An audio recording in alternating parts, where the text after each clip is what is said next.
તો હવે આપણે જે ભાવમન જે શબ્દ જે મૂક્યો છે એમાં થોડુંક બીજું આવે છે. એટલે હવે આમાં આપણે ભાવમનની જગ્યાએ આપણે મૂકવું પડે, પ્રજ્ઞાશક્તિ મૂકવી પડે, કે જે લોકોને યથાર્થ અને પરમ સત્સંગ જે થયો છે તો કે એને પ્રજ્ઞાશક્તિની પ્રાપ્તિ થઈ છે, એને આત્માનું સ્પંદન પ્રાપ્ત થયું છે, આત્માની સીધો એમને પોતાને અનુભવ થયો છે, જાણ્યો છે. જ્ઞાની પાસેથી, જ્ઞાનીની હસ્તી પાસેથી એને આત્મા શું, જેમ કોઈ વ્યક્તિને તાજમહાલનો ફોટો જુએ, ભલે આગ્રા જઈને તાજમહાલ જોયો ન હોય પણ કે આ તાજમહાલનો ફોટો છે, તો એ પ્રમાણે જ્ઞાનીના જ્ઞાનને એણે જોયું છે, રૂબરૂ પ્રત્યક્ષ, કોઈની પાસેથી સાંભળ્યું નથી, પણ જ્ઞાનીના જ્ઞાનને એણે પ્રત્યક્ષ જોયું છે, જાણ્યું છે. તો કે એને કારણે એની અંદર જ્ઞાનનો સંસ્કાર પડી ગયો છે. આ જે જ્ઞાનનો સંસ્કાર પડી ગયો હોય એનાથી પ્રજ્ઞાશક્તિ છે એ સક્રિય થાય, ગતિશીલ થાય. જેટલી જ્ઞાનની છાપ પડતી જાય, જ્ઞાનીની છાપ પડતી જાય, એટલી બધી સુદૃઢ થતી જાય, બીજી બધી કરતાં વધારે સુદૃઢ થાય. કારણ કે જ્ઞાનીના મૂળ જે છે એ બહુ ઊંડા હોય, શારીરિક કરતાં ઊંડા હોય, શરીરના, મનના એ બધા એટલા બધા ઊંડા ન હોય, આ ઊંડા હોય એના મૂળ. અને પાછો ભાવને હોય, પ્રીતિ હોય, પ્રેમ હોય, શ્રદ્ધા હોય, એટલે એને જ્ઞાનની સ્થિતિ જે છે એનો એને અનુભવ થઈ ગયો હોય. તો હવે એ જે અનુભવ હોય એમાંથી એની પ્રજ્ઞાશક્તિ જે છે એ ક્રમે સંચાર કરતી થઈ જાય, કામ કરતી થઈ જાય. હવે પ્રજ્ઞાશક્તિ શું છે અને બુદ્ધિશક્તિ શું છે? તો કે જે બુદ્ધિશક્તિ છે એ જગતનું જે જ્ઞાન છે, જગતનો જે વ્યવહાર છે અને જગતના લોકો પાસેથી જે આપણે શીખ્યા છે એનાથી આપણી બુદ્ધિ બની છે. કે આપણી મોટી ઉંમરના લોકો, આપણા સમકક્ષ લોકો, આપણી નીચેના લોકો, જેટલી આપણી ઉંમર થઈ આપણી બુદ્ધિને ઘડતા જાય, એ આપણી પ્રજ્ઞાને ન ઘડી શકે, પ્રજ્ઞાને જ્ઞાની જ ઘડી શકે. તો આ જે જગતે આપણી બુદ્ધિ ઘડી છે, હવે જગતે આપણી બુદ્ધિ ઘડી છે એટલે એમાં શું રહેલું છે? તો એમાં લાભાલાભ છે, એમાં વ્યવહારના લાભ છે અને વ્યવહારનું નુકસાન છે. તો બુદ્ધિને એનો તોડ મળે છે કે આ કરવાથી લાભ થાય અને આ કરવાથી નુકસાન થાય.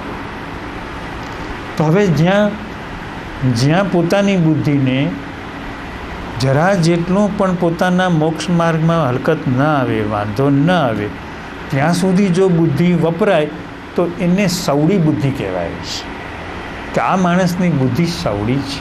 ગીતામાં એને કહેવાય છે સમ્યક બુદ્ધિ, સ્થિતપ્રજ્ઞ કહેવાય છે, કે આ માણસ પોતાના વ્યવહારમાં જે બુદ્ધિ વાપરશે એ હંમેશા સવડી જ વાપરશે, આડી વાપરશે જ નહીં. તો એ પ્રજ્ઞાશક્તિને કારણે પણ બુદ્ધિ સવડી થઈ જાય છે.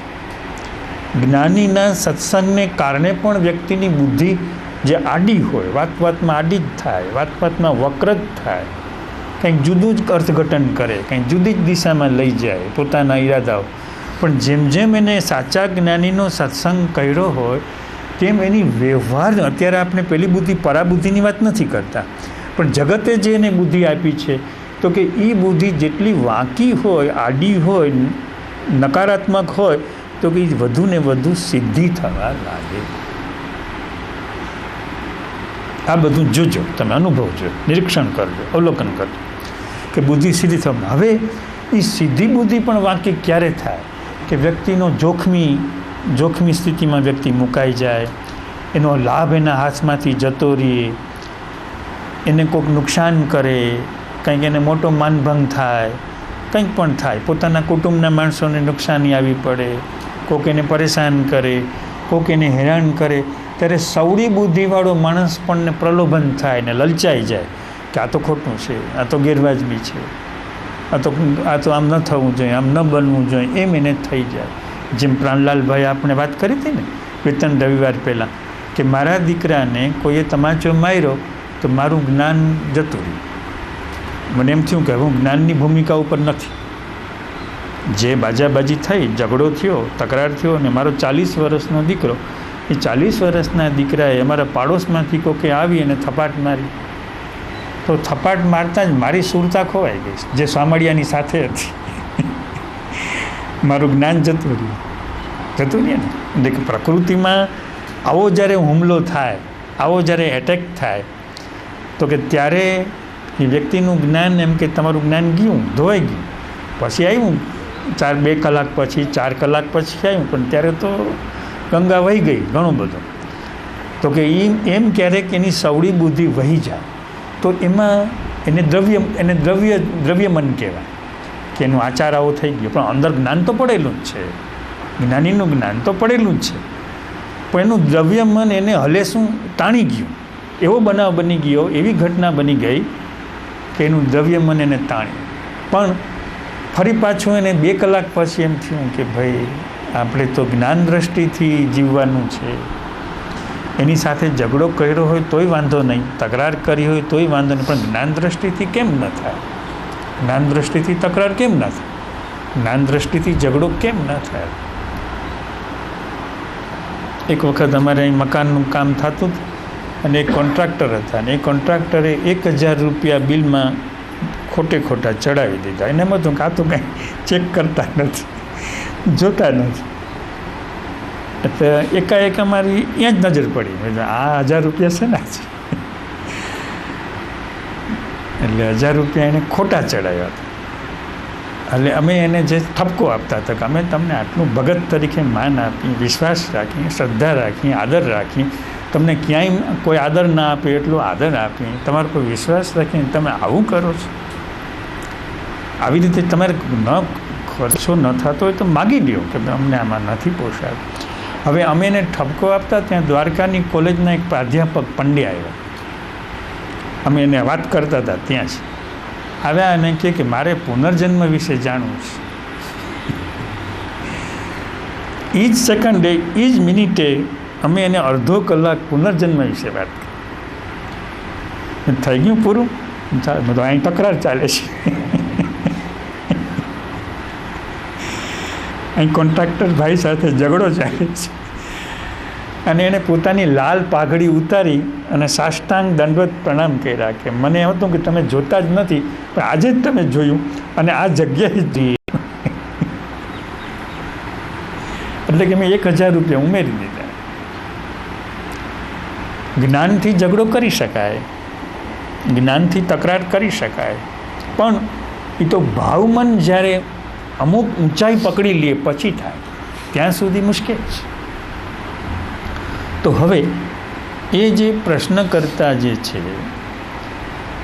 કે બુદ્ધિ કપટનો માર્ગ લે છે, આ માર્ગ લે છે, તે માર્ગ લે છે, એમાં ઘણા કારણો હોય કે સંસારમાં ટકવું હોય, આ સંસારની બધી કેવી આખી લીલાઓ છે, બધી આવા સંસારમાં હરીફાઈમાં રહેવું, પોતાનું સ્થાન ટકાવવું, આર્થિક પ્રશ્નો, સામાજિક પ્રશ્નો, પાર વગરનું બધું હોય. હવે એની વચ્ચે એને કુરુક્ષેત્રના મેદાનમાં જેમ ટીટોળી હોય એમ સાધકની દશા હોય છે. કુરુક્ષેત્રના મેદાનમાં જેમ ટીટોળી તરફડિયા મારતી હોય ને, એમ સાધક તરફડિયા મારતો હોય છે કે આમાંથી કેમ રસ્તો કરવો. હવે એવી જ્યારે સ્થિતિ હોય તો એ સાધનાની બહુ યથાર્થ સ્થિતિ કહેવાય કે હું કુરુક્ષેત્રની ટીટોળી છું ને અહીં ચારે કોર બધાના મનોવૈજ્ઞાનિક યુદ્ધો ચાલી રહ્યા છે, મનોવૈજ્ઞાનિક અપેક્ષાઓ, મનોવૈજ્ઞાનિક ઈચ્છાઓ, મનોવૈજ્ઞાનિક માગણીઓ ચારે તરફ ફેંકાઈ રહ્યું છે, ચાલી રહ્યું છે. ને એની વચ્ચે હું માગણી વગરનો, ઈચ્છા વગરનો, અપેક્ષા વગરનો આમાંથી આ રસ્તો કરી રહ્યો છું. હવે આમાં હું કેમ નીકળીશ, મારાથી કેમ નીકળાશે આ સંસારમાંથી, 14 લોકમાંથી મારે પહેલા લોકમાં જવું છે. હવે આ લોકવાળા મને એમાંથી જવા દેશે કે નહીં જવા દે? એવી જેની તીવ્ર ભાવના હોય તો પછી જે લૌકિક બુદ્ધિને બદલે વ્યક્તિ પ્રજ્ઞાશક્તિના આશ્રયમાં આવી જાય. અને જ્યારે પ્રજ્ઞાશક્તિના આશ્રયમાં આવી જાય તો અમને જે પેલા લાલ પાઘડીવાળા કોન્ટ્રાક્ટર ભાઈએ સાષ્ટાંગ દંડવત પ્રણામ કર્યા અને અમારે કાંઈ જાજુ કેવું ન પડ્યું, તો એવું બને, એવું થાય.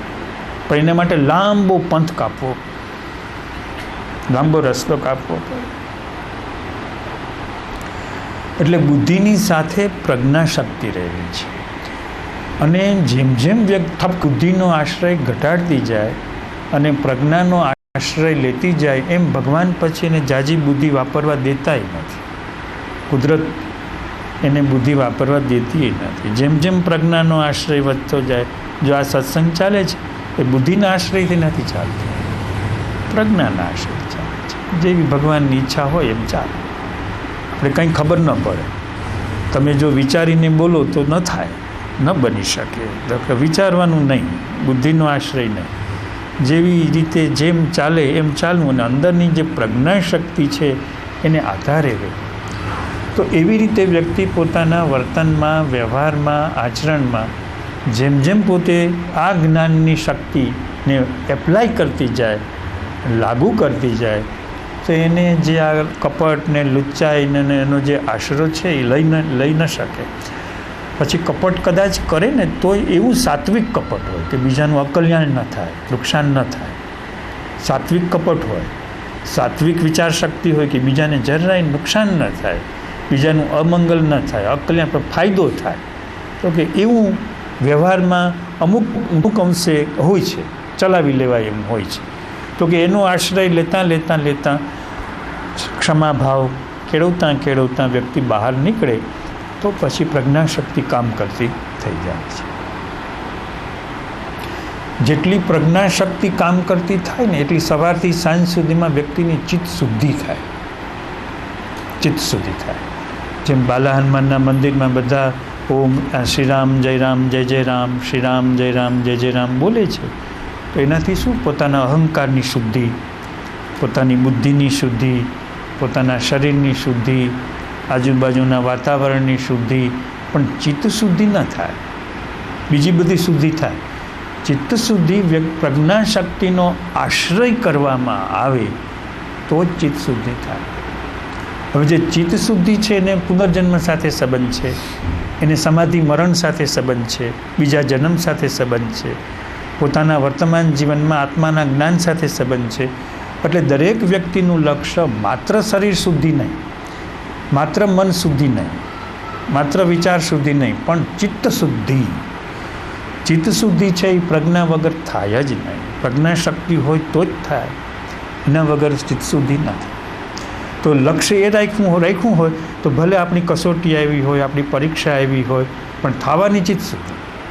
તમે ત્યાં ટેન્શનમાં મુકાઈ ગયા હો, સંઘર્ષમાં મુકાઈ ગયા હો, તણાવમાં હો, પણ આખરે એનું જે અંતિમ પરિણામ આવે એ ચિત્ત શુદ્ધિમાં આવે. બોલો તમે માત્ર શ્રી રામ જય રામ જય જય રામ કરવા બેસી ગયા હો તો મનને થોડોક શાંતિ થઈ જાય, મનને સંતોષ થઈ જાય, પણ આખરી પરિણામ તમારી ફેવરમાં ના આવે.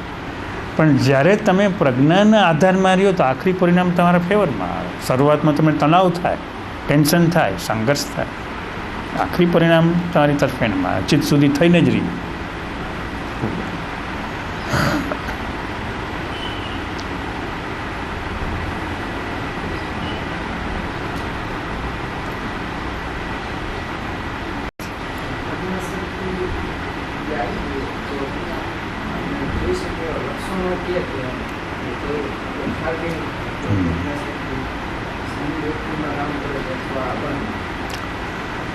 કોઈ વ્યક્તિમાં પ્રજ્ઞાશક્તિ ધીમે ધીમે બહાર આવતી જાય, ડેવલપ થતી જાય, એના લક્ષણો પૂછો છો ને આપ, એના લક્ષણો તો કે એના લક્ષણો શું? તો કે જેની પ્રજ્ઞાશક્તિ ડેવલપ થાય તો કે એ વ્યક્તિ ક્યારેય પણ પોતાના બુદ્ધિની ધારથી વ્યવહાર ન કરે. પોતે ભલે વકીલ હોય, પણ જો એની પ્રજ્ઞાશક્તિ જાગૃત થઈ ગઈ હોય. વિમલાતાઈના નાના છે એ બહુ મોટા બેરિસ્ટર હતા, એટલા બધા મોટા બેરિસ્ટર, તો ઘેર તો ઘણા બધા મોટા નોકરોનો રસાલો હતો. પણ એ કહે કે મારા નાના કોર્ટમાં વકીલાત કરવા જતાં એ વખતે તો બધા અંગ્રેજો, જજો બધા, પણ કે એક પણ અશીલનો એનો જે વ્યવહાર જે છે એ જોઈ લઈએ કે આ કેસમાં સત્ય છે કે અસત્ય છે. એને ખબર પડી જાય કે આ કેસ સત્ય છે તો જ હાથમાં લે, અસત્ય હોય તો ના લે. સત્ય છે એમ લીધા પછી પણ સતત એક ધારો જેટલો બને એટલો પોતાનો બુદ્ધિનો ઉપયોગ, પોતાની અંદર રહેલી પ્રજ્ઞાશક્તિ, એ પ્રજ્ઞાશક્તિ શબ્દ ન વાપરતા, ભક્તિ, ભક્તિ શબ્દ વાપરતા, કે એના દ્વારા જ એ કરતા. નિરંતર વકીલ હોવા છે. વકીલે તો બુદ્ધિનો જ ઉપયોગ કરવો પડે, તર્કનો જ ઉપયોગ કરવો પડે, વિચારનો જ ઉપયોગ કરવો પડે. તો કે એને કારણે કેટલાય સંતો અદૃશ્ય શરીરે એને મળવા આવતા. સંત તુલસીદાસજી આવતા, રામકૃષ્ણ પરમહંસ આવતા, વકીલ કે જે કોર્ટમાં દલીલો કરે છે. તમે જુઓ તો કે પોતાની જે બુદ્ધિ જે છે એ બુદ્ધિને પણ પ્રજ્ઞાના આશ્રયમાં મૂકી દીધી. એ પોતાની જે બુદ્ધિ છે એ બુદ્ધિને પણ પ્રજ્ઞાના આશ્રયમાં મૂકી દીધી. ગાંધીજી કોર્ટમાં વકીલાત કરતા તો કેવી રીતે કરતા હશે? વિચાર કરી. ગાંધીજી જ્યારે કોર્ટમાં વકીલાત કરતા હોય તો કેવી રીતે કરે? કે બુદ્ધિનો આશ્રય લે, પણ એ બુદ્ધિનો આશ્રય પોતાની બુદ્ધિને વધુને વધુ બહિર્મુખ નહીં પણ અંતર્મુખ, આત્માની સન્મુખ રાખે. કોઈ મને જોઈ રહ્યું છે, ભગવાન મને જોઈ રહ્યા છે, અને ભગવાન જેમ મને બુદ્ધિ વાપરતા જોઈને રાજી થાય, જાણે પોતાની જે બુદ્ધિ વાપરી યથાર્થ વાપરી, યોગ્ય રીતે વાપરી, વાજબી રીતે વાપરી, ક્યાંય એમાં કૂડ કપટ નહીં, ક્યાંય લુચ્ચાઈ નહીં, ક્યાંય પ્રપંચ નહીં, ક્યાંય પોતાની વાતને સફળતા મળે, જશ મળે એવી પણ યુક્તિ નહીં. પોતાનો જશ મળી જાય, પોતાની વાહવા થઈ જાય એવું નહીં, પોતાનો કેસ વિજયી થઈ જાય એવું પણ નહીં. જે છે તે હૈ સો હૈ. તો એવી રીતે જેની પ્રજ્ઞાશક્તિ જાગૃત થઈ હોય એની જે બુદ્ધિ જે છે એ પણ પ્રસન્ન હોય. એની બુદ્ધિ પ્રસન્ન હોય, એની બુદ્ધિ જે છે એ કસાયવાળી ન હોય, રજોગુણી ન હોય, તમોગુણી ન હોય. તો કે એની બુદ્ધિમાં પણ સાત્વિકતા હોય. સાત્વિકતા એટલે કે જ્યાં કોન્ટ્રાક્ટર લાલ પાઘડીવાળા ભાઈ સાથે સંગ્રામ થતો હોય તો પણ એની બુદ્ધિ ત્યાં રજોગુણી ન થાય, તો પણ એની બુદ્ધિ ત્યાં તમોગુણી ન થાય, એની બુદ્ધિ ત્યાં સાત્વિક હોય, ચિત્તશુદ્ધિવાળી બુદ્ધિ હોય. એટલે સામા માણસનું પણ મંગલ થાય, કલ્યાણ થાય, સારું થાય. એને હંમેશા પ્રસન્નતા હોય, કોઈ પણ ક્રિયામાં પ્રસન્નતા હોય, નાનામાં નાની ક્રિયા કરતા હોય. પણ જે પ્રજ્ઞાશક્તિ હોય ને કંઈ મોટા આયોજનની જરૂર નહીં, મોટા મંચ કરવા, મોટા આયોજનો, મોટા પ્રોગ્રામો એવી કોઈ જરૂર નહીં. નાનકડું વર્તુળ હોય, નાનકડું સ્થાન હોય તો પણ એની જે પ્રજ્ઞા જે છે, એની જે ચિત્ત સ્થિતિ છે એ પ્રસન્ન હોય. એટલે કે નાનામાં નાના કાર્ય, ઘરમાં જે કાર્ય કરતા હોય, નાનામાં નાનું કાર્ય, ઓફિસ કામ કરતા હોય, ઘરકામ કરતા હોય, તો એને કામ મહત્ત્વનું ન હોય પણ ચિત્ત શુદ્ધિ મહત્ત્વની હોય, કે કામને નિમિત્તે એની પ્રજ્ઞા પ્રગટ થતી હોય. ગાંધીજી છે એને કોઈ જર્મન પત્રકારને મુલાકાત આપી હતી કે 11:15 મળવા આવજો, પણ પેલા 11 વાગે મળવા આવ્યા. હવે જ્યારે મળવા ગયા ત્યારે કોઈ માથે રૂમાલ બાંધીને ચોગાન વાસીદું વાળતું હતું સાવરણી. તો પેલો કહે, મિસ્ટર ગાંધીને મારે મળવું છે. ક્યાં છે ગાંધી? તો કે તમને કેટલાનો ટાઈમ આપ્યો છે? તો કે 1:15 વાગે. તો બેસો, હમણાં આવશે. પછી પોતે આખું બધું આંગણું વાળી લીધું, નળ પાસે જઈને હાથ પગ ધોયા, માથાના વાળ હરખા કર્યા ને કે બોલો કે હું જ ગાંધી છું. તો એ પ્રસન્ન કહેવાય કે પોતાની બહુ મોટાઈ નહીં, મોટપ નહીં કે હું બહુ મોટો માણસ છું. એમ પ્રજ્ઞામાં મોટપ ન હોય, મોટાઈ ન હોય, બુદ્ધિમાં મોટપ હોય, મોટાઈ હોય. પ્રજ્ઞામાં જરાય મોટપ ન. નાનો બાળક હોય એને પણ એ પોતાનો માણસ લાગે, અને 100 વર્ષનો વૃદ્ધ બેઠો હોય તો એને પણ પોતાનો લાગે.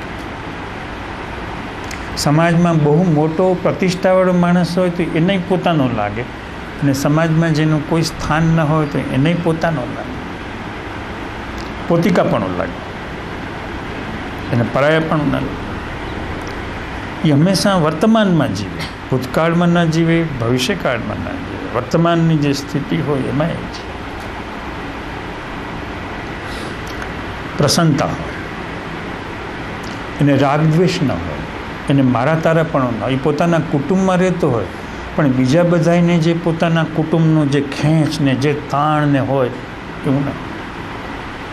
એ ઘરમાં હોય, ઘરના માણસોની સાથે સારી રીતે રહેતો હોય, ઘરના માણસોની જરૂરી સેવાય કરતો હોય, પણ બીજા લોકોને જેમ મારા ઘરના માણસો, મારો ફ્લેટ, મારા સગા, તો કે એવું એમ ના હોય. એને એના બધા પ્રત્યે વ્યવહારનો ફેર પડે, પણ આંતરિક દ્રષ્ટિમાં એને ફેર ન પડે કે બધું સરખું, બધું સમાન. વ્યવહારની દ્રષ્ટિએ આ એકમ જુદું છે ને પાડોશીનું એકમ જુદું છે. જેમ રેલવેમાં કમ્પાર્ટમેન્ટમાં આપણું કમ્પાર્ટમેન્ટ જુદું છે ને પડખેનું જુદું છે, તો કે આપણા ઘરનું કે એકમ જુદું છે ને બીજાનું એકમ જુદું છે, પણ અંદરથી એને જુદાઈ ન હોય. આ પરાયા છે, આ પારકા છે, બુદ્ધિમાં ભેદ આવે, પ્રજ્ઞામાં ભેદ ના. ઘણા લક્ષણો જેમ જેમ તમે અંદર જોતા જાઓ ને, દ્રષ્ટિ કરતા જાઓ ને, પ્રજ્ઞાના ઘણા લક્ષણો આવે પાર વગર. ટૂંકમાં આટલું જાણ્યા પછી એમ કે આપણે પ્રજ્ઞા શક્તિનો આશ્રય લેવો છે. પ્રજ્ઞા છે એમાં અભય હોય, બુદ્ધિને ભય લાગ્યા કરે, બુદ્ધિને સતત અવિશ્વાસ લાગ્યા કરે, બુદ્ધિને સતત શંકા આવ્યા કરે, સાચું છે ખોટું છે, સાચું છે ખોટું છે. એટલે પ્રજ્ઞામાં અભય હોય, એમાં શંકા કુશંકા ન હોય, એમાં અવિશ્વાસ ન હોય, અભય આવે પ્રજ્ઞા શક્તિ. અને પ્રજ્ઞા શક્તિ જે છે એ નિરંતર ગતિશીલ છે. જેમ મનની શક્તિ, બુદ્ધિની શક્તિ, વિચારની શક્તિ ગોઠવાયેલી છે, સ્થિર છે, એવું નથી. એ ગમે ત્યારે એ આત્મામાંથી પ્રગટ થાય, એ આત્માની શક્તિ છે, ડાયરેક્ટ આત્મા નથી. પણ પ્રજ્ઞાની શક્તિનું કેન્દ્ર મનમાં નથી, બુદ્ધિમાં નથી, એટલે વ્યક્તિના મરણ પછી સાથે આવે છે. જો એનું કેન્દ્ર બુદ્ધિમાં જ હોત, ચિત્તમાં જ હોત, મનમાં જ હોત, સ્મૃતિમાં જ હોત તો સાથે ન આવે, તો અહીં બળી જાય, ખતમ થઈ જાય. અહીં જેટલું બન્યું હોય એ બધું અહીં ખતમ થઈ જાય. અહીં હિસાબ ચૂકી દેવો પડે. જે અહીંની લેતી દેતી હોય એ ચૂકી દેવી પણ પ્રજ્ઞા છે એ અહીંની લેતી દેતી નથી. પર તત્વની વસ્તુ છે, બહારની વસ્તુ છે, એટલે એ ભેગી આવે, સાથે આવે. એટલી કમાણી કહેવાય કે આ એની કમાણી છે, આ કમાણી એને ભેગી આવશે.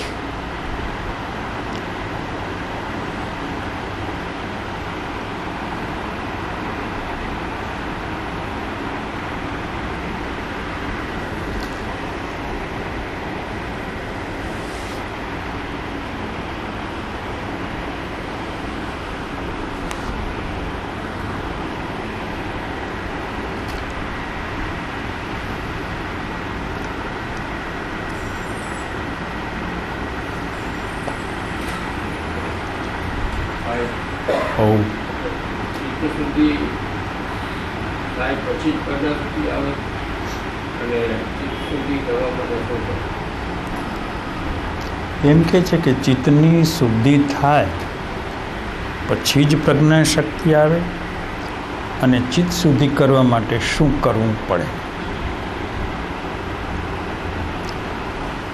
પ્રજ્ઞા શક્તિ છે એ જ્ઞાની સાથેના સંબંધથી આવે.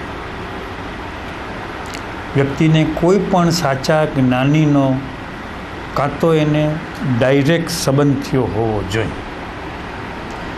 જો આવું ન થયું હોય તો એનું પૂર્વજીવનમાંથી જ કંઈક એને ભેગું આવ્યું હોવું જોઈએ. બેમાંથી એક વસ્તુ હોય. એ પુસ્તકમાંથી નથી આવતી, એ તપ કરવાથી નથી આવતી, એ ધ્યાન કરવાથી નથી આવતી, એ સત્કર્મ કરવાથી નથી આવતી. આ વાત પાકી છે. પ્રજ્ઞા શક્તિ છે એ તપ કરવાથી નથી આવતી. કોઈ પણ પ્રકારનું તપ કરો તો ન આવે. એ ક્રિયામાંથી નથી આવતી. એટલે જે પ્રજ્ઞા શક્તિ છે એ ડાયરેક્ટ આત્મામાંથી આવે છે. એટલે બે જગ્યાએથી શક્યતા છે. કાં તો એને પોતાને કોઈ સાચા આત્મજ્ઞાની સાથે એને મેળાપ થયો હોય અને એને કારણે એનો સંબંધ થયો હોય ને એની અંદર જે આ ઝાંખી પડી ગઈ હોય તો એને કારણે અલપ છલપ એના ઝબકારા, એના કિરણ, એના જક્ષ, એના આંચકા એને આવવા શરૂ થઈ જાય. અને કાં એનું પૂર્વજીવન જેમ અત્યારે કોઈ છે અને પોતે પોતાનું શરીર છોડે તો 15, 17, 18 વર્ષની ઉંમર થાય ત્યાં એનામાં એક પ્રકારની જાગૃતિ જોવા મળે. અમારે એવું હતું. મેં જ્યારે નાનકડા 5, 6, 7 વર્ષની ઉંમરના હતા ત્યારથી અમારામાં જાગૃતિના સ્પંદનો હતા. એટલે જે કેટલાક બીજા જ્ઞાની પુરુષો મળતા એ એમ કહેતા કે આનામાં આ શક્તિ જાગેલી શક્તિ છે. હું 7-8 વર્ષથી ઉંમરથી જેટલા અને પછી તો જ્ઞાનીઓની સંખ્યા ગણવા જાય તો ગણી ન શકીએ એટલા જ્ઞાનીઓ સાથે જીવન ચાલ્યું. અને બધા જ જ્ઞાનીઓનો એક મત થતો હતો કે આની અંદર કોઈ જબરજસ્ત જાગૃતિની શક્તિ છે, આત્માની શક્તિ. તમામ જ્ઞાનીઓ પછી કોઈ જ્ઞાની વિચારના ક્ષેત્રના હોય, કોઈ જ્ઞાની ભક્તિના ક્ષેત્રના હોય, કોઈ જ્ઞાનના ક્ષેત્રના હોય, કોઈ ક્ષેત્રનો બાદ નહોતો. પણ જે ક્ષેત્રમાં જાય દરેકને એવું લાગતું તો કે આગલા વખતથી લઈને આવ્યા છે. તો એને કારણે અમને અનેક મોટા મોટા જ્ઞાનીઓ મળ્યા, પણ અમે એમના કેમ્પસમાં ભરાઈ ન બેઠા, કારણ કે અમારી પોતાની અર્જિત મૂડી હતી, અમે લઈને આવ્યા હતા. એટલે સમર્થ જ્ઞાનીઓ આ રાષ્ટ્રમાં જેટલા સમર્થ વિભૂતિઓ છે એની સાથે અમારે સહયોગ થયો, નજીક આવવાનું થયું. અને એને પોતાને પણ સમજાણું કે આની પોતાની આંતરઅવસ્થા છે. હવે આને પોતાની આંતરઅવસ્થા છે એટલે એને કોઈના શિષ્ય થવા જેવું કંઈ છે નહીં, કોઈને ગુરુ કરવા જેવું કંઈ છે નહીં. આમાં સમજણની દ્રષ્ટિએ દરેક પાસેથી આપણે સમજણ મેળવીએ કે આની આમ સમજણ છે, આની આ સમજણ છે, આ જ્ઞાનીની આ સમજણ છે, અને આપણને અંદર સંતોષ થાય કે આ સમજણ સારી, અને આપણે પ્રગટે કરી દઈએ કે આ સમજણ આવી છે, સારી છે. તો પ્રશ્નમાં જે પ્રજ્ઞાશક્તિ છે એ હંમેશા જ્ઞાનનું ફળ છે, આત્મજ્ઞાનનું ફળ છે. તો જેને પ્રજ્ઞાશક્તિ પ્રાપ્ત કરવી હોય એને પોતાના જીવનના ક્ષેત્રમાં કોઈ પણ જ્ઞાનીને મેળવી લેવા. અને કૃપાળુદેવ શ્રીમદ રાજચંદ્રનું પણ વિધાન છે કે જો તારે આત્મા પ્રાપ્ત કરવો હોય તો કોઈ જ્ઞાનીને શોધી કાઢ, કોઈ જ્ઞાનીને પકડ. પછી ગમે તે ક્ષેત્રનો હોય, ગમે તે ધર્મનો હોય, એમાં તું પડમાં એટલું જ જો કે જ્ઞાની છે કે નહીં, બસ. તો કે તું જ્ઞાનીને શોધી કાઢ. તો પ્રજ્ઞાશક્તિ હંમેશા જ્ઞાની પાસેથી જ મળે છે. અને કાં પૂર્વજીવનનું પુણ્ય હોય છે, પૂર્વજીવનની કમાઈ ભેગી લઈને આવ્યા હોય તો હોય છે. હવે જે ચિત્તશુદ્ધિ છે એ સામાન્ય રીતે જેમ જેમ જ્ઞાનની તલપ વધતી જાય, સાચા જ્ઞાનની તલપ વધતી જાય, અને એ તલપ આપણા પોતાના વ્યવહારમાં, વર્તનમાં, આચરણમાં ચારેકોર એ વ્યાપતી જાય, પ્રસરતી જાય, તો એમ ચિત્તશુદ્ધિનો પ્રારંભ થઈ જાય છે. ચિત્તશુદ્ધિનો જે પ્રારંભ છે એ શરૂ થઈ જાય છે. અને પછી જે ચિત્તશુદ્ધિ જે છે એ એક જાગૃતિ રૂપે કામ કરે છે. અને પ્રજ્ઞાશક્તિ છે એ જાગૃતિને સપોર્ટ કરે છે, સહાય કરે છે, ટેકો આપે છે. અને એ પ્રજ્ઞાશક્તિના સપોર્ટથી વધુને વધુ ચિત્તશુદ્ધિ સાકાર થાય છે. એટલે બંને એકબીજાના પૂરક છે. પણ પ્રજ્ઞાશક્તિ વગર એ ચિત્તશુદ્ધિનો પ્રારંભ થઈ જાય. પ્રજ્ઞાશક્તિ ડેવલપ ન થઈ હોય તો પણ વ્યક્તિની ચિત્તશુદ્ધિ, એની ચિત્તની જાગૃતિ શરૂ થઈ જાય.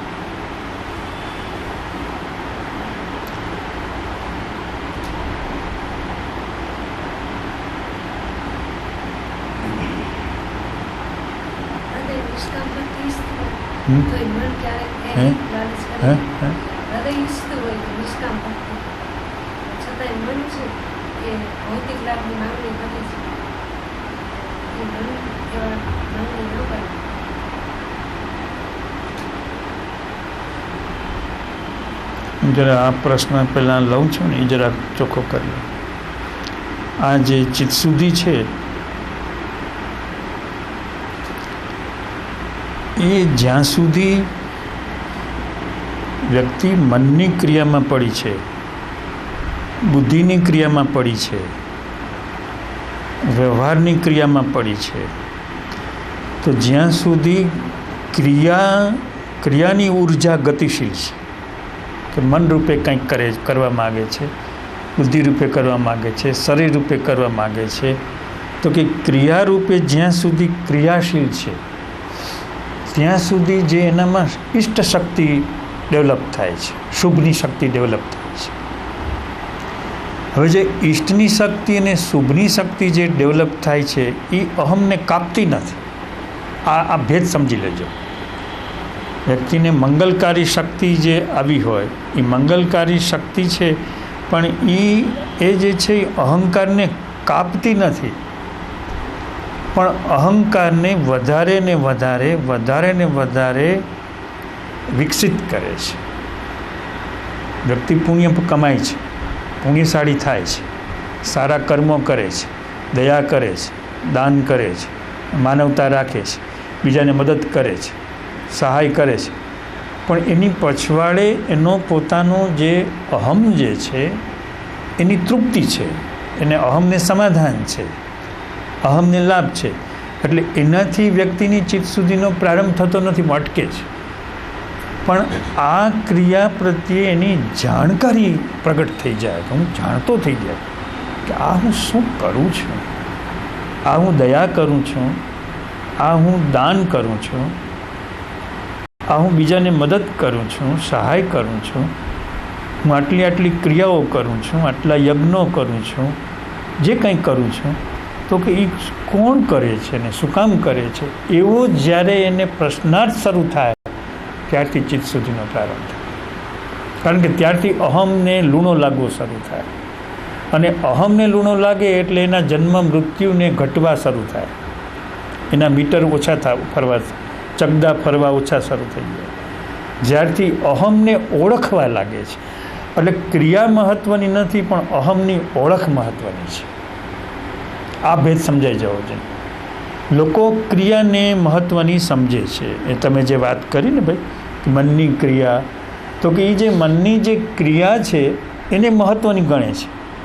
તો મહત્ત્વની ગણવી હોય તો ગણાય, પણ એનાથી શું થશે કે દુઃખ નહીં જાય, આધિ વ્યાધિ ઉપાધિ નહીં જાય, થોડાક આમ રૂપાળા થશે, દુઃખ થોડાક રૂપાળા થશે, થોડાક ઓછા કષ્ટવાળા થશે, પણ જશે નહીં. અને એ પાછો એનો ભોગ પૂરો થશે એટલે વધશે પાછું. પણ જે અહમનો પરિચય કરવાનું કામ વધે, અહમની ઓળખ કરવાનું કામ વધે, આ પાયાનો ફરક છે, બહુ મોટો ફરક છે આ. પછી ભલે ક્રિયા કરે, તમે આ ભેદ સમજી ગયા, તમે પછી ભલે એ ક્રિયાઓ કરે, પછી પૂજાપાઠ આરામથી કરે, યજ્ઞાદિ આરામથી કરે, જપ યજ્ઞ ભલે કરે, દાન દયા માનવતાના કામ, કારણ કે એણે પોતાના અહમના મૂળને ફેરવી નાખ્યું એણે. પછી એ પેલું પુણ્યનો લાભ આપશે, પછી પુણ્યાનુબંધી પુણ્ય આપશે એને. આ કર્યા વગર જે થાય છે એનાથી ચિત્ત શુદ્ધિ થતી નથી. ચિત્ત શુદ્ધિ છે એને ક્રિયા સામે વાંધો નથી, ચિત્ત શુદ્ધિને અહમ પ્રત્યે જે ગાફેલિયત છે, અહમ પ્રત્યે જે અંધાપોષ, આખી જે દ્રષ્ટિ, જે આંધળી દ્રષ્ટિ છે, તો ત્યાં લાઇટ ઊભી કરવાની છે કે ભાઈ આ જે ક્રિયા થાય છે એનાથી આત્મા તરફ નથી જવાતું, પણ આત્માથી વિમુક્ત જવાય છે. અધ્યાત્મ શબ્દ એટલે આત્માની નજીક જેવું, એના અધ્યાત્મ શબ્દની એક્ઝેક્ટ ડિક્શનરી મિનિંગ અધ્યાત્મ એટલે શું કે આત્માની નજીક જવું, પોતાના સ્વજ્ઞાનની નજીક જવું, પોતાના સ્વની નજીક જવું, એનું નામ અધ્યાત્મ. તો કે વ્યક્તિને અધ્યાત્મ તરફ જાય છે કે અધ્યાત્મથી વિમુક્ત જાય છે. તો જો તમે ક્રિયાને સપોર્ટ કરો, માત્ર આંધળી ક્રિયાને સપોર્ટ કરો, તો એને જવું હોય તો ખુશીથી જાય, પણ એ આત્મા તરફ નહીં જાય. જ્યારે એ પોતાના અહમ પ્રત્યે દ્રષ્ટિ કરશે અને દ્રષ્ટિ કરવામાં જ પોતાનો ઉપયોગ રાખશે, પોતાનું વેઇટ રાખશે, વજન રાખશે, ક્રિયામાં વજન નહીં રાખે, ક્રિયામાં વજન નહીં રાખે, પણ વજન રાખશે દ્રષ્ટિમાં રાખશે, તો એને ક્રિયા બરાબર છે. તો એ ક્રિયા પણ એને ચિત્ત શુદ્ધિ કરાવડાવે, એ ક્રિયા પણ એને ચિત્ત શુદ્ધિ કરાવે. તો હવે ચિત્ત શુદ્ધિ છે એને અહમ પ્રત્યેની જાગૃતિ સાથે સંબંધ છે. અને જે પ્રજ્ઞાશક્તિ છે એ પ્રજ્ઞાશક્તિ વધુ ને વધુ વ્યક્તિને આત્મા તરફ લઈ જાય છે. અને પ્રજ્ઞાશક્તિ છે એ જ્ઞાનીના સંગથી મળે છે. જ્યારે ચિત્ત શુદ્ધિની અવસ્થા, અહમ પ્રત્યેની જે જાગૃતિ એ જ્ઞાની હાજર ન હોય તો પણ થાય, જ્ઞાની મળ્યા ન હોય તો પણ થાય. અહમ પ્રત્યેની સભાનતા, અહમ પ્રત્યેની જાગૃતિ, તો એ જાગૃતિને પછી જે જીવન મળે છે એ પ્રજ્ઞા દ્વારા મળે છે. મને લાગે છે આપના પ્રશ્ન આમાં આવી જાય છે, હું બોલ્યો ને એમાં આવી જાય છે.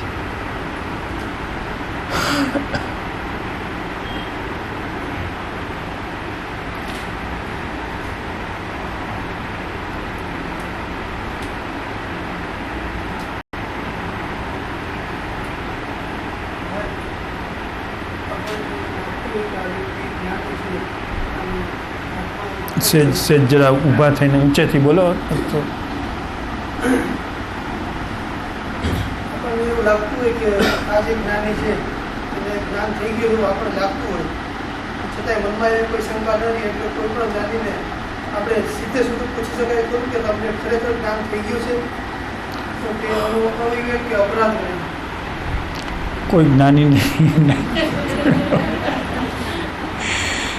ખરેખર એને જ્ઞાન થઈ ગયું છે. આપણે શંકા પડતી હોય તો એને પૂછાય કે નહીં કે જ્ઞાન થઈ ગયું છે, કે એને અપરાધમાં સ્વભાવમાં ભોળ પણ છે.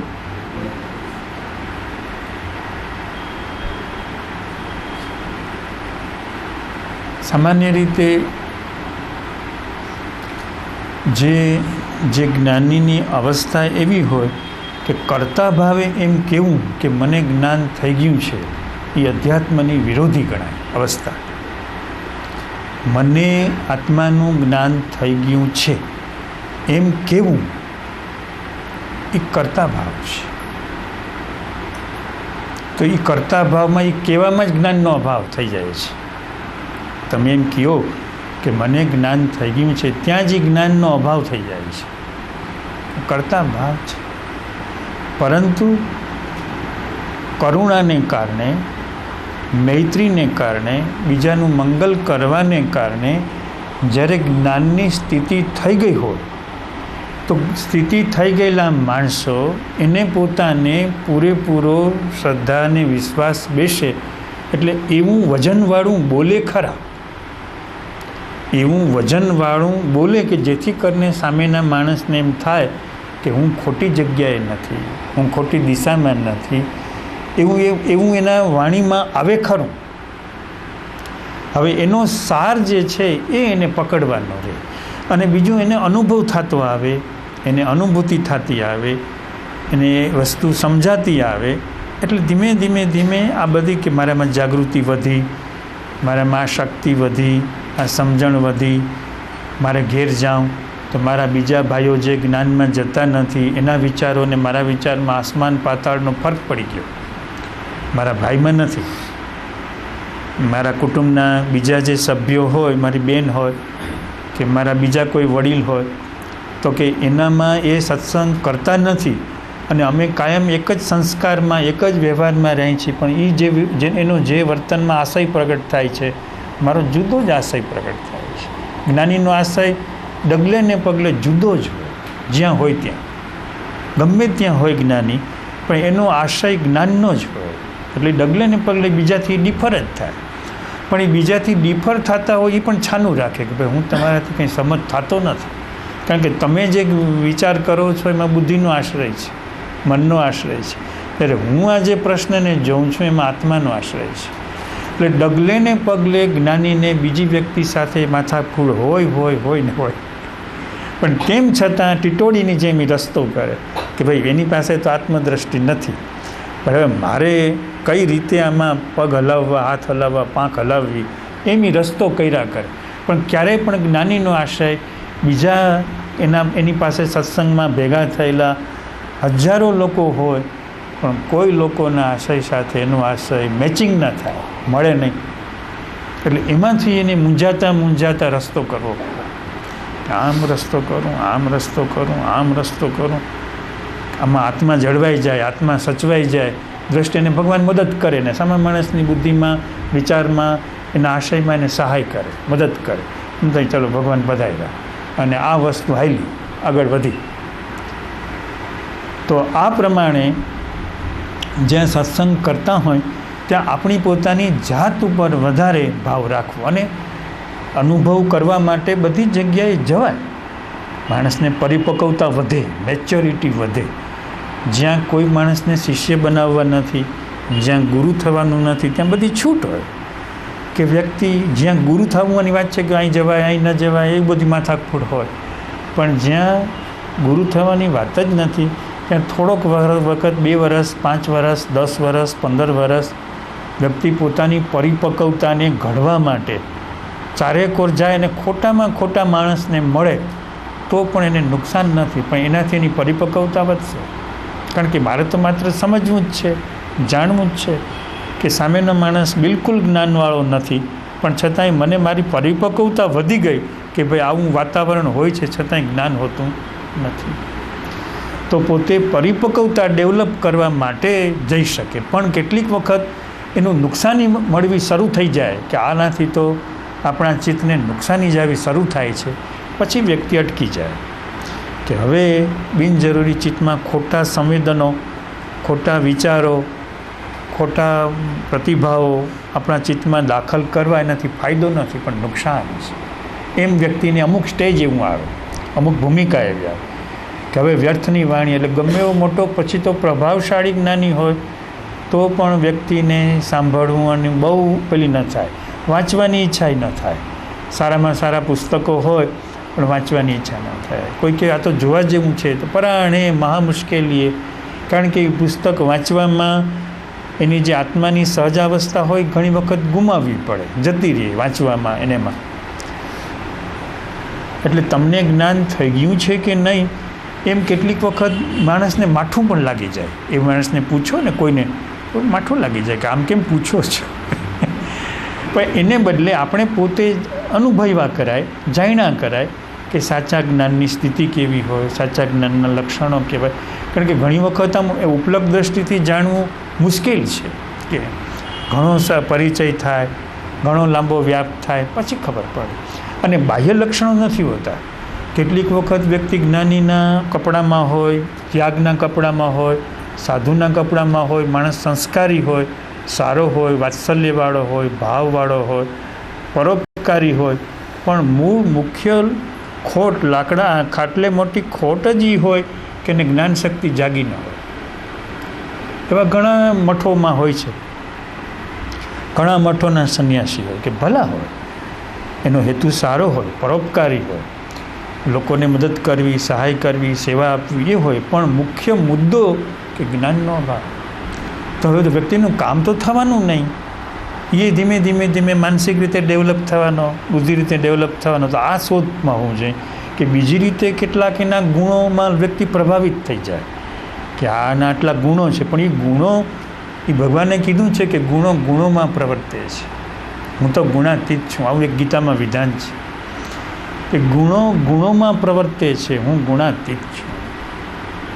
એટલે ગુણાતીત છું એટલે પ્રકૃતિના ગુણોથી પર છું. તો કે પ્રકૃતિના ઊંચામાં ઊંચા ગુણો હોય એનાથી આધ્યાત્મિકમાં જે વ્યક્તિ હોય એનાથી પ્રભાવિત ન થવાય. આદર દેવાય, શ્રદ્ધા કરાય, નમસ્કાર કરાય, પ્રણામ કરાય, વંદન કરાય, એના કાર્યને પ્રોત્સાહન અપાય, પણ પ્રભાવિત થયો તો વ્યક્તિ ગુણથી પ્રભાવિત થયો. આ ભેદ સાધકોને સમજાતો જ નથી કે એના ગુણોથી પ્રભાવિત થઈ ગયો.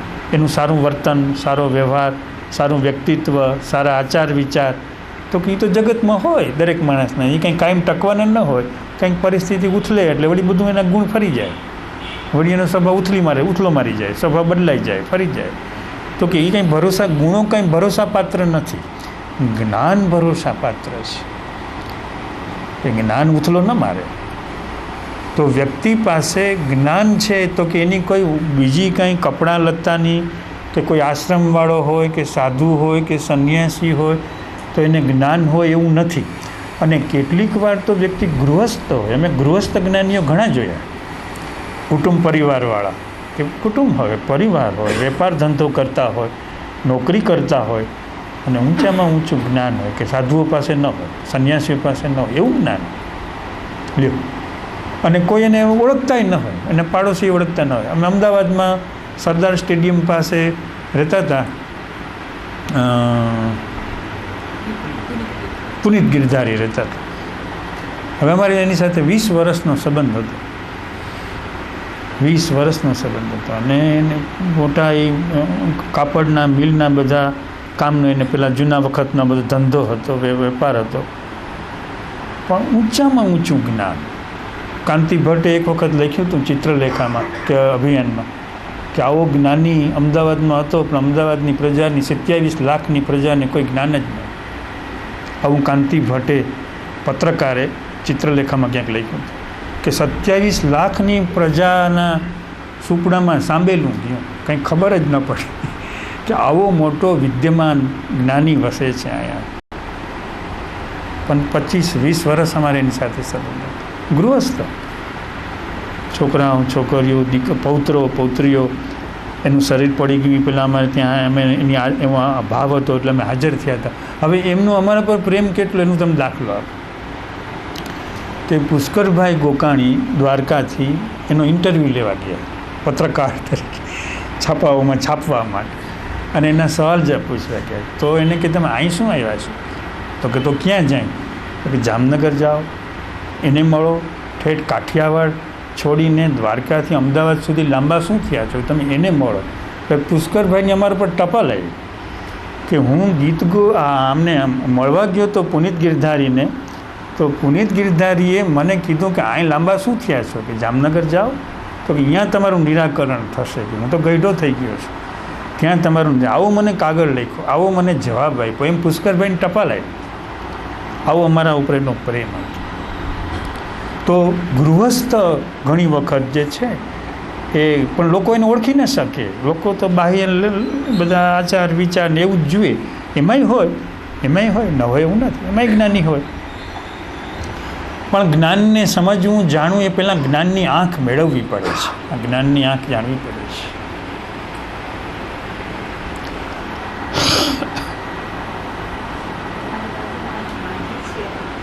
હા,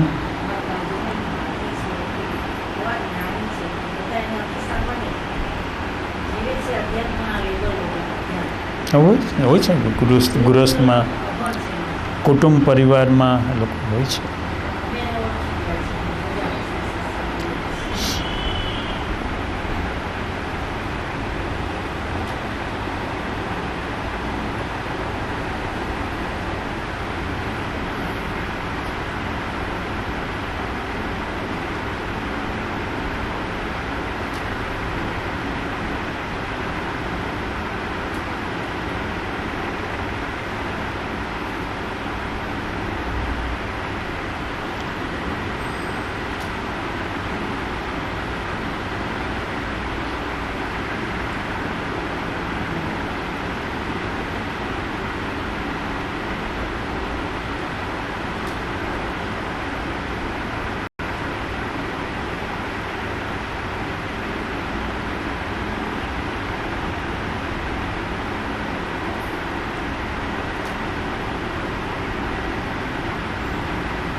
અત્યારે થોડીક મિનિટ આપણે કંઈ વાતચીત કરી નહીં. એટલે તમને લોકોને શબ્દોનું શ્રવણ અટકી ગયું, નવા શબ્દો ના આવ્યા. જે શ્રવણ દ્વારા શ્રવણનો જે રસ ઊભો થતો હતો એ ના આવ્યો. પણ શું ચાલુ રહ્યું? જ્ઞાન ચાલુ રહ્યું. જ્ઞાન અટક્યું નહીં. જે ઇન્ટરવલ પડ્યો, જે અંતરાળ પડ્યો કે સત્સંગમાં જે શબ્દો બોલાતા હતા એ અટકી ગયા. લોકોને જે શબ્દો સાંભળવા પડતા હતા એનો શ્રમ નીકળી ગયો. તો હવે જેને સાચી પ્રજ્ઞાશક્તિ હોય વિકસિત થયેલી, તો એને કંઈ ફરક ન પડે, કારણ કે એ શ્રવણના રસમાં ન હોય, પણ એ પ્રજ્ઞાના સંચારમાં હોય. કે જ્ઞાનીનું જ્ઞાન તો ચાલુ જ છે, એ કંઈ શબ્દ હોય તો જ આવે. ઘણી વખત તો શબ્દ તો વિક્ષેપ કરે. શબ્દને આત્મા સાથે સંબંધ નથી, શબ્દને પ્રજ્ઞા સાથે સંબંધ નથી. શબ્દ માહિતી આપે છે, શબ્દ મનને ઘડે છે, શબ્દ મનને જાગૃતિ માટે પ્રેરે છે, બુદ્ધિને જાગૃતિ માટે પ્રેરે છે, પણ શબ્દ એ જ્ઞાન નથી. તો જ્યારે જ્ઞાનીની સભામાં શબ્દો આવતા અટકી જાય એટલે એમ ન માનવું કે સત્સંગ અટકી ગયો, સત્સંગ વધી ગયો, સત્સંગનો પ્રતાપ વધી ગયો. કે જ્ઞાનીનું જે જ્ઞાન છે એને કંઈ બ્રેક નથી લાગી ગઈ, શબ્દોને બ્રેક લાગી, સવાલ જવાબને બ્રેક લાગી, પણ જ્ઞાનીનું જ્ઞાન છે એ તો અવિરત અંતરિક્ષમાં અવકાશમાં વહી જ રહ્યું છે. હવે જે શ્રોતા છે એને આ ખબર, પ્રજ્ઞાવાન શ્રોતાને આ ખબર હોય છે, એટલે તરત જ પોતાની જાગૃતિને ઠીક કરે છે, પોતાની પ્રજ્ઞાને ઠીક કરે છે, અને જ્ઞાનીનું જ્ઞાન જેમ પાણી વહી રહ્યું હોય અને વહી જવા ન દે, એમ જ્ઞાનીના જ્ઞાનને પોતાના તરફ વળોટી લે છે. અને મૌન સંવાદ કહેવાય. કે મૌન સંવાદ, કે કંઈ બોલવાની જરૂર નથી, કંઈ વાતચીતની જરૂર નથી, કંઈ ચર્ચાની જરૂર નથી. જ્ઞાન શક્તિ હાજર છે. જેમ અજ્ઞાન શક્તિ હાજર હોય, અહંકાર હાજર હોય. જેમ કેટલાક એવા અહંકારી માણસ હોય કે બેઠા હોય તો આપણને આમ અસુખ થયા કરે, એ કંઈ નુકસાન ન કરે, કંઈ ઉપદ્રવ ન કરે, પણ એની હાજરી જ આમ અસુખ કર્યા કરે, કારણ કે એની અહંકારની ગતિ છે, અહંકારની શક્તિ છે. એથી ઉલટું કે અહંકારની શક્તિ નથી, પણ આત્માની શક્તિ છે, જ્ઞાનની શક્તિ છે. તો જેમ અહંકારી માણસને કારણે આપણને અસુખ થયા કરે, તો જ્ઞાનની શક્તિ છે એ આપણું જ્ઞાન જે છે એની વૃદ્ધિ કર્યા કરે મૌનથી. તો આવો અભ્યાસ કરવામાં પાછા ન પડવું. એ માત્ર વાતો જ કરવી એવું કંઈ નથી. કે 5 કલાક માટે, અડધો કલાક માટે શાંતિથી વ્યક્તિ પોતાના મનને જુએ છે, પોતાની બુદ્ધિને જુએ છે, પોતાના ચિત્તને જુએ છે, અને જ્ઞાનીનું જ્ઞાન છે એ વહી રહ્યું છે, ગતિ કરી રહ્યું છે. તો ઘણી વખત વાણીના શ્રવણ કરતાં આનાથી એને વિશેષ અનુકૂળતા ઊભી થશે.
પૂછવું છે કંઈ, નારાજ નથી થયા ને? પૂછવું હોય તો પૂછવું. એક પ્રશ્ન હજી આપણે ઘડિયાળમાં 5-7 મિનિટ છે, નાનકડો પ્રશ્ન પૂછવો હોય તો પૂછી લો.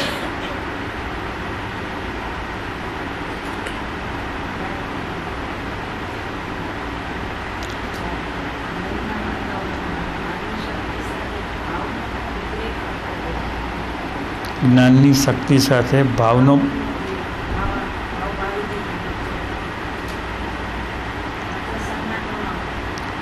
પણ હા હોય. એટલે પ્રશ્નકર્તા એમ કહે છે કે મૌન સન્નાટો હોય જ્ઞાનનો, એની સામે વ્યક્તિના અંતઃકરણમાંથી ભાવનો પણ ઉછાળો હોય. તો હવે જ્યાં જ્ઞાનનો અભાવ હોય ત્યાં ભાવ છે એ ક્રિયાકારી છે, ભાવ શક્તિ છે એ ક્રિયાકારી છે. એમાં આ બધું ભાવ મન પણ આવી જાય. પણ જ્યારે જ્ઞાન શક્તિની સાથે સંબંધ કરવો હોય તો ભાવ શક્તિને જેટલી બને એટલી શિથિલ કરવી છે. કારણ કે ભાવનું જે ઉદ્ભવ સ્થાન છે એ પ્રકૃતિમાં છે અને જ્ઞાનનું જે ઉદ્ભવ સ્થાન છે એ પ્રકૃતિની બહાર છે. ઊંચામાં ઊંચો ભાવ, નિસ્વાર્થ ભાવ, શ્રેષ્ઠ ભાવ, ઉમદા ભાવ, પણ એનું જે ઉદ્ભવ સ્થાન છે એ પ્રકૃતિમાં છે. એટલે ભાવના રાગદ્વેષ થાય, ભાવની વધઘટ થાય, ભાવના થોડા ઘણા મૂલ્યાંકન થાય, એના વાંધા વચકા પડે. એટલે જે પ્રકૃતિનો જે ભાવ છે એને જેમ બને એમ વિરમાવવો, સમાવવો. આપણે બીક લાગે છે કે જો ભાવ ઘટી જાય તો શું થાય, પણ જો એ ભાવ થોડો ઘણો વિરમાવી દેવાય, શાંત થઈ જાય, તો જે જ્ઞાન શક્તિ છે એને માટેનો અવકાશ ઊભો થાય. જ્ઞાન માટેનો, પ્રકાશ માટેનો, પ્રજ્ઞા શક્તિ માટેનો, જાગૃતિ માટેનો. બીજું જાગૃતિ અને ભાવ, તો કે જે જાગૃતિ આવે છે અંદરથી એ પણ ઘણી વખત ભાવને કારણે અટકી પડે છે. પણ જ્યારે ભાવને શિથિલ કરીએ તો જાગૃતિ આવી જાય. વ્યક્તિની આંખમાં જાગૃતિ હોય, એના આસનમાં જાગૃતિ હોય, એના શ્વાસમાં, એના ઉઠવા બેસવામાં જાગૃતિ હોય. તો જેટલી જાગૃતિ હોય એટલો અહંકારને કાપવામાં, અહંકારને ઓળખવામાં મદદ કરે. પણ જેટલો ભાવ હોય તો એ અહંકારને ઓળખવામાં મદદ ન કરે. ભાવ ક્રિયાકારી કરે, કેટલાક કામ કરે, પણ આપણો જ ભાવ આપણા અહંકારને ઓળખવામાં મદદ ન કરે. ભાવ લાગે સારો. અને પરાભક્તિના ડેવલપમેન્ટમાં પણ આ જ વસ્તુ છે. ભલો કોઈ ભક્ત પુરુષ છે, ભક્તિ કરે છે, તો ભક્તિના ડેવલપમેન્ટમાં પણ પરાભક્તિમાં જવાનો આ જ રસ્તો છે. પરાભક્તિમાં તો જવું જ પડશે આસ્તે આસ્તે. કંઈ ભક્તિમાં તો પડ્યું નહીં જ રહેવાય, આગળ વિકાસ તો કરવો જ પડશે. તો પરાભક્તિમાં જવા માટે પણ આ જ ઉપાય છે કે વ્યક્તિએ પરાભક્તિમાં જાય છે એટલે પોતાની જે ભક્તિની ક્રિયા જે છે એને ઓળખવી પડે. એટલે ઓળખતા જતાં જે આરતી સામે ઉતારે છે તે આરતી પોતાની ઉતરવા લાગી જાય. ભાવ પરાભાવ થઈ ગયો, ડેવલપમેન્ટ થઈ ગયું, વિકાસ થઈ ગયો. એટલે આપને જરાક આ મુદ્દે જરાક વધારે સેટિંગ કરજો કે ભાવની જગ્યાએ જાગૃતિ ગોઠવવી.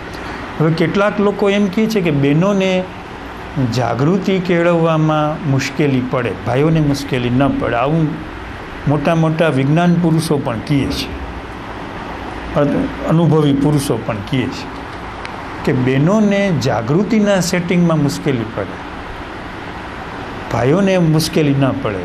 તો બહેનોનું સેટિંગ કેમ કરવું? તો માનો કે જાગૃતિની મુશ્કેલી આવી તો બીજો રસ્તો છે. તો કે જાગૃતિની જગ્યાએ ત્યાં એ પોતે જે ભાવ જે છે એ ભાવની નિરવતા ઊભી કરી નાખે. ભાવના જે તરંગો છે, ભાવના જે આવિર્ભાવો છે, એ ભાવના આવિર્ભાવોને નિસ્તરંગ કરી નાખે, ભાવ રાખે. તો એ ભાવ છે એ પરાભક્તિ થઈ જાય છે. તો બહેનોને માટે આ રસ્તો છે. જે પછી બધા બહેનોને માટે આવું નથી, પણ એવું કહેવાય છે કે બહેનોને માટે આ જાગૃતિ અઘરી બહુ પડે. એની આખી પ્રકૃતિના બંધારણ બધા એવા છે કે એને અઘરું પડે. તો આ વસ્તુ કે ભાવને નીરવ કરતા જવો, નાખી ન દેવો. એટલે શું થાય કે અહંકાર એમાં શિથિલ, નીરવ કરો ને એટલે અહંકાર શિથિલ થયો. અહંકારની જાગૃતિ ભલે ના આવી, પણ અહંકાર શિથિલ થયો તો પરાભક્તિ સાથે એનું જોડાણ થાય.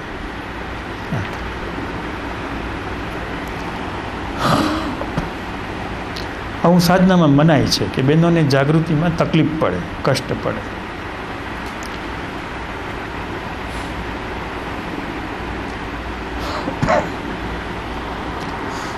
ચાલો.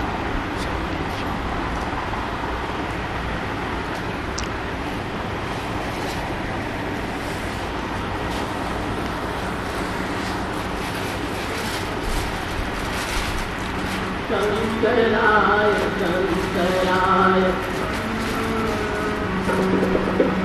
शंकराय शंकराय शंकराय शंकराय शंकराय शंकराय शंकराय मंगलम शंकराय शंकराय शंकराय मंगलम शंकरी मनोहराय शाश्वताय मंगलम शंकरी मनोहराय शाश्वताय मंगलम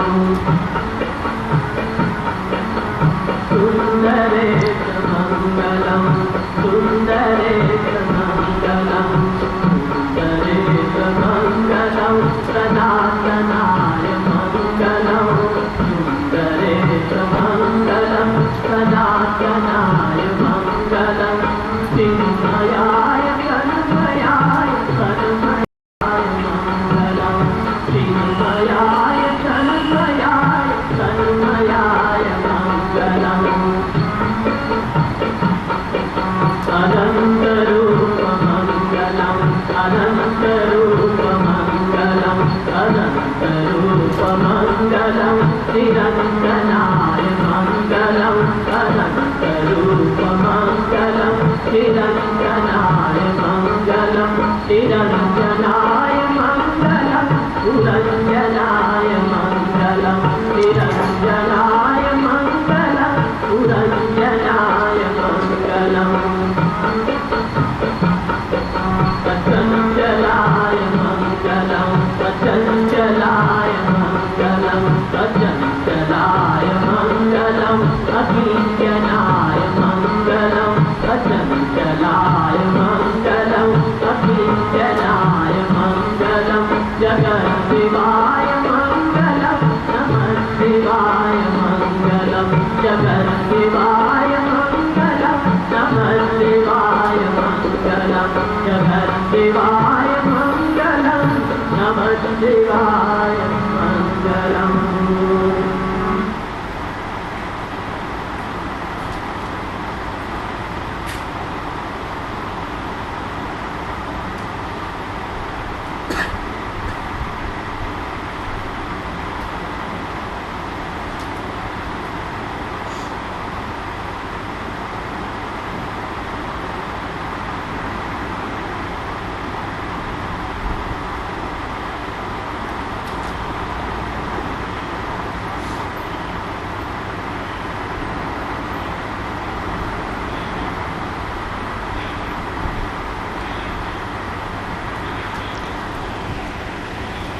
ઓમ હરિ ઓમ.